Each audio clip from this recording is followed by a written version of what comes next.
नमस्कार, success point में आपका स्वागत है। उपभोक्ता अधिकार जो कि 2 नंबर का पार्ट आपसे परीक्षा में पूछा जाएगा। ठीक है, तो छोटे-छोटे से प्रश्न इसमें 2 पूछे जाएंगे। पहला प्रश्न है, निम्न में से उपभोक्ता का अधिकार कौन सा नहीं है? तो 6 जो अधिकार हैं उपभोक्ताओं को दिए गए, तो उनको 6 को आपको याद रखना है। सूचना पाने का अधिकार है, चयन का अधिकार भी है, सुरक्षा का अधिकार भी है, कीमत में कमी का अधिकार ये आपका अधिकार नहीं है। ऑप्शन आपको जानबूझकर ऐसे मिलेंगे कि आपको जो गलत होगा ना वही सही लगेगा, तो इसलिए आप 6 अधिकारों याद कर लें ताकि ये प्रश्न गलत नहीं जाएगा। उपभोक्ता सुरक्षा अधिनियम पारित किया गया कब? 1986 में। नेक्स्ट प्रश्न है, प्रश्न नंबर 3, अक्टूबर 2005 में भारत सरकार ने एक कानून लागू किया। वह कानून कौन सा है? तो सूचना पाने का अधिकार 2005 में। ठीक है, यानी कि आप भारत के किसी भी जो है सरकारी संस्थाओं से आप जानकारी ले सकते हैं। भारत में राष्ट्रीय उपभोक्ता दिवस कब मनाते हैं? 24 दिसंबर को, क्योंकि इसी दिन 24 दिसंबर 1986 को यह अधिनियम पारित किया गया था।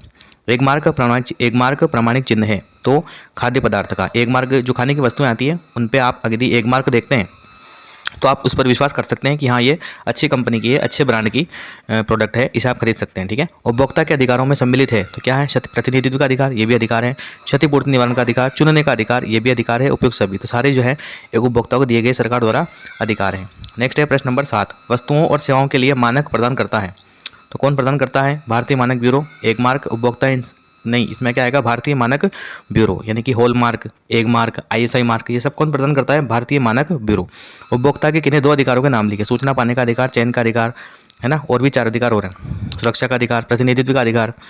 भारत में उपभोक्ता को जागरूक बनाने हेतु चलाए जा रहे कार्यक्रम का नाम लिखिए। जागो ग्राहक जागो, हम ये लाइन टीवी में सुनते हैं बार बार कि जागो ग्राहक जागो। आरटीआई का पूरा नाम लिखिए, तो राइट टू इन्फॉर्मेशन या सूचना पाने का अधिकार, जो कि सन 2005 में लागू किया गया था। ठीक है, उपभोक्ता सुरक्षा अधिनियम 1986 का दूसरा नाम क्या है? कोपरा, यानी कंज्यूमर प्रोटेक्शन एक्ट इसका पूरा नाम है।